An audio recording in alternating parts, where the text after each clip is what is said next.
Well, welcome back to Mr. Obsolete's Vintage Homesteading. Today we're going to talk about why I collect vintage and antique stuff and use it almost exclusively.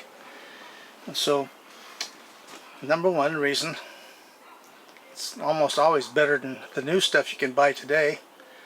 A perfect example of that's my chainsaw collection. My user saws that I use the most are in the 70s and 80s. And the new ones that I have in the 2000s are pieces of crapola. So anyway, what I do is theme collecting, so I'll have like a certain type of stuff that I like to collect. And so we're going to start out with something like this lantern. It's for light, obviously. And it's really old and has a lot of interesting history behind it, which is another thing that's important to us. So anyway, there are basically three reasons that I collect and use vintage and antique stuff. Like I say, one, it's useful. And two, it's entertaining, because when you work on such a variety of stuff, it's interesting to see all the engineering and nuances of how things were made in the past, and some good and some bad, some excellent. And the third thing is history. I really like to study the history of the companies and what happened with them over the years and why they either are still around or disappeared. It's a lot more interesting than reading a history book, because they just gloss it over. It's mostly BS, but if you look into the history of items, you can see a lot better spectrum of what was really going on in the country, like in the Depression and different times in World War II and whatnot like that.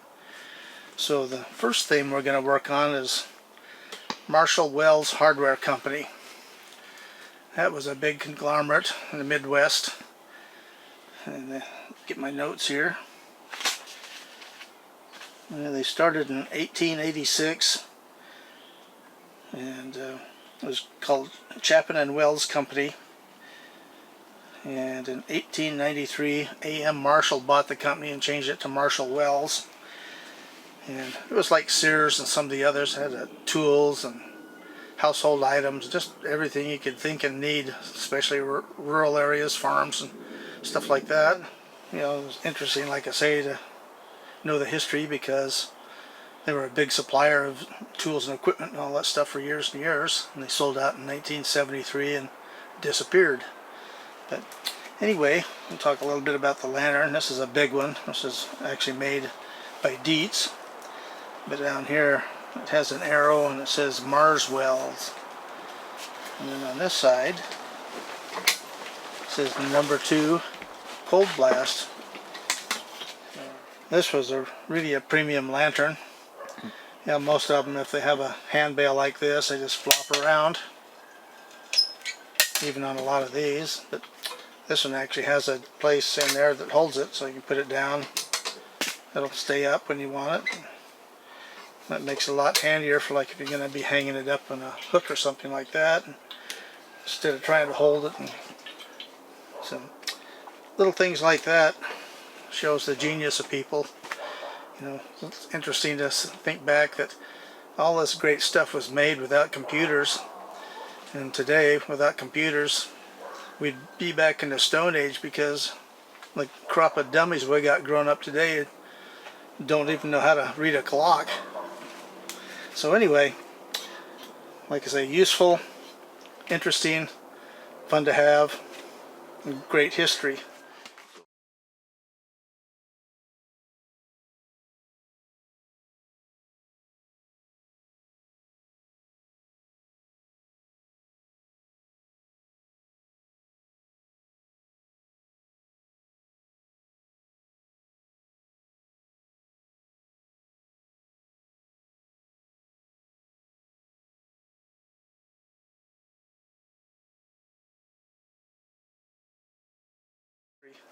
So we'll move on to the next. This is an axe we did a video on a while back here. Got it all polished up really nice and stuff. We'll come over and do a close-up with a picture of the stamping on here, as it says Brown Camp Hardware Company, Illinois, Iowa.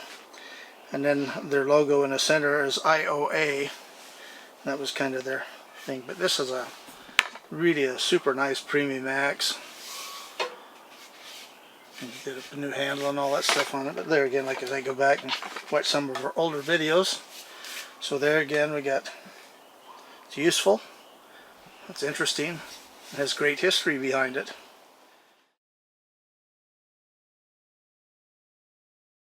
And the last one we're going to talk about is my bicycle.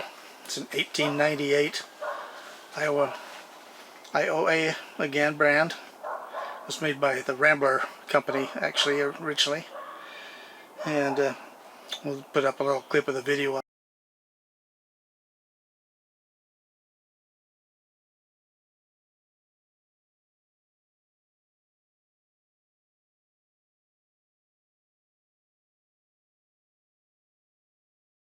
So that'll, like I say, I don't have a whole lot of their stuff, but there's other companies that have a vast variety of stuff we'll go over as time goes on. So we'll be back here with another bunch of good stuff. Well, our next theme, there's tools here that were sold by Winchester, and it was kind of interesting how I ended up with them. One time, it's been quite some time ago, we were on a little family trip and we were out in the middle of nowhere going through this mountain pass, and there was this little bitty town there, and there was a hamburger stand there, just one you park outside there and sit outside on the stool or bench and the table there and stuff. And so we're bought some lunch, and it was right next to the highway there, and there was a lot of traffic, so we decided to go back into town. And so the town was 2 blocks wide, and so the first street there was a bunch of houses on it and it was paved street, and the second one there was just a few houses on it and a dirt street. And so there was this big tree there we parked under and we're having our lunch, and right across the street this guy had a old duplex house there and what looked to be like a 2-car garage next to it, but in the front yard he had a couple old vintage bicycles and an old Triumph motorcycle and boat and other interesting stuff, and it was all covered with corrugated galvanized roofing. And so anyway, after we had our lunch there, I just kind of walked over by the fence, walked along there and looked at the motorcycle there, since I'm into old vintage motorcycles. And the guy came out and was wondering what we're doing, so I just told him we're interested in old junk and told him we knew about motorcycles and stuff. And so anyway, we just talked about, vintage junk in general and stuff, and he said, well, I'm a tool collector. Do you have an interest in that? And I said, well, yeah, if it's vintage, I always have an interest in it. So anyway, he took us out to this garage, and like I say, it looked like a 2-car garage, but when they opened it up, it was about 60 feet long, and on every part of the wall and the ceiling were antique tools like this. And living out where he did, I mean, nobody else had any interest in that stuff, and so he was just thrilled to have somebody that had interest in old junk like him. And so he gave us the grand tour and talked about all the stuff, and he knew everything about them. And so anyway, when we're getting ready to leave, he said, well, you gotta have some of that stuff. So I got a bunch of extras. He had boxes of stuff laying on the floor, so he gave me a little box of tools here, and part of the box it said Winchester on it. And I said, I didn't know they made tools. He said, well, they didn't, they just sold them. And the tools were actually made by E.C. Simmons, which is King Cutter. And so anyway, we drug those home, and here they are, some of them. I got a few more, but not many. And Winchester sold tools from 1919 to 1929. So you have your typical end wrenches. And call these monkey wrenches somewhat. This one's froze up, but this one, that's a neat little wrench. You can see that it opens and works perfectly. Nice wood handle. And then we get a brace and bit for drilling holes. And this is the drill bit. It's got a pyramid shaped shank on it. And these are interesting because this right here, you can turn it from one direction to the other, and it will ratchet one direction and then turn it the other way to back it out. And so you put these in and drill stuff down like that. The thing that's interesting is that these old bits cut through wood if they're sharp. They got to be sharp, but they cut through and leave a much nicer clean hole than a modern drill does, because you know, when you start doing a modern drill, it chips the edge and tears them all up. These things cut it as it goes around and just leaves a perfect hole and doesn't damage the face of the wood. So that was interesting, since I hadn't used them before I ended up with this. But anyway, you know, like I say, the periphery stuff that a company like that sells is what I collect. And so the other thing that they sold for a really long time was flashlights. They were a big supplier of flashlights. And they sold those from about 1919 to 1959, I believe. And I'm not sure if they actually made them or not, but you know, they've made some that the tubes were made out of Bakelite, and really interesting old stuff. And this is another thing that I got here that I'm going to come and take a close-up picture of it. But it's a padlock with a couple of keys, and it actually still works really well.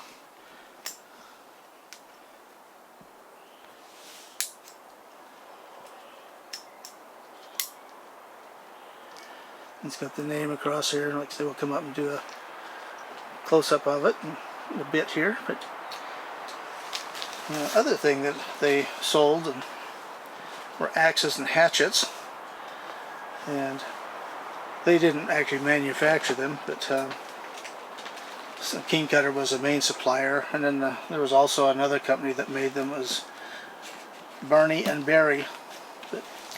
And I think this might be who made this particular one here, but really top-notch stuff, high quality steel, holds the edge really well. Well, the last tool I'm going to show you is this little hammer here.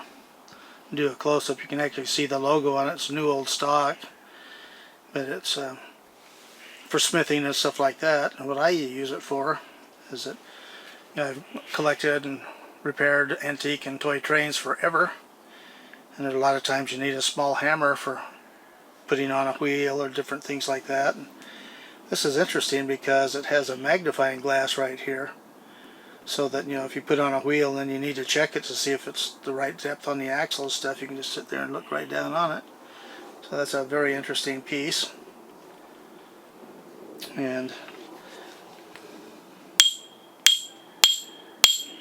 that nice ring, that's good stuff.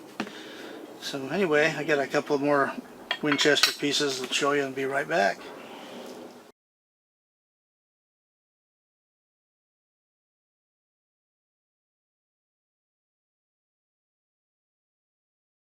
Okay, well, you know, like I say, these companies would try to expand their businesses by going into different fields. So in the 70s, early 70s, when camping and stuff was a big time deal again, they decided to get into the stove and lantern business. So here we have a propane stove.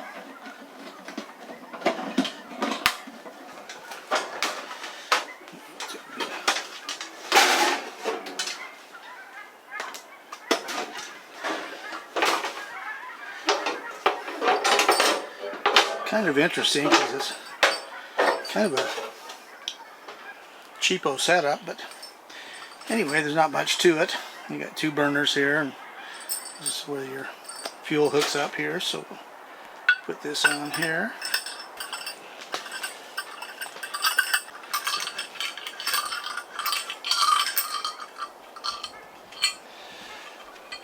And you have a little nut right here, so that just fits on like that.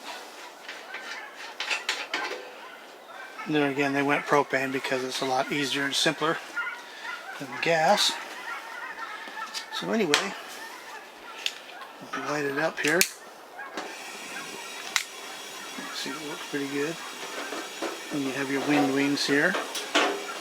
They just have a little notch in them that drops down onto the side there to hold them in place. And then your second burner, there's a knob out here on the far end. It's interesting though, because you can see what a nice flame that is. It doesn't seem to get any better the wider it's opened. But if you open this one,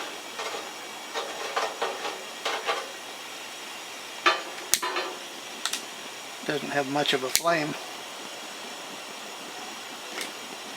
Hard to even keep it lit. Open it up a bunch. It's finally coming out, but like I say, it's, in my opinion, it's kind of substandard compared to like a Coleman or something. But you know, then again, it's just another interesting piece of junk to have.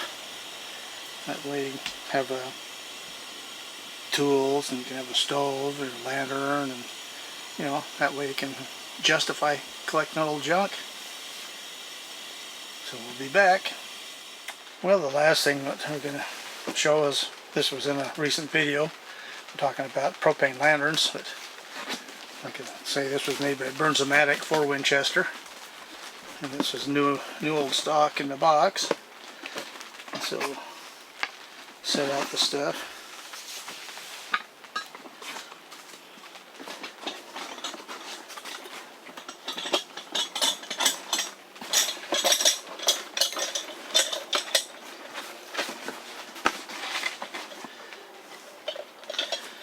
So this just threads on the top of your bottle.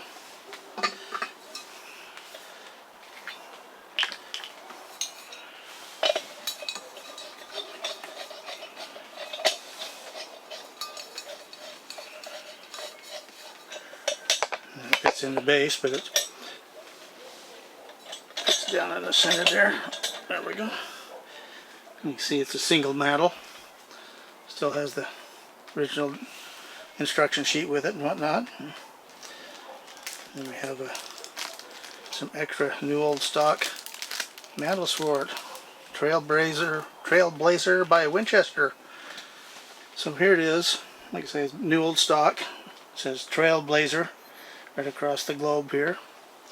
There's the original owner's manual. And here's your fuel control knob. Now the base is interesting because it's designed so you can use a narrow bottle like this one, or you can use the full-size ones like this. But there again, somebody was thinking. And like I say again, these are not actually made by Winchester. It's a Bernzomatic. But anyway, best to be prepared. That's why we have probably 20 or 30 lanterns laying around just in case the power goes out. We got stoves plenty too, so we can cook. So anyway, I'm going to give you an idea of what we collect here. And there's original mantles. Original price was 79 cents. That's my kind of price since I'm thrifty or cheap. So anyway, we'll see you again soon. 2 weeks. Vintage is best.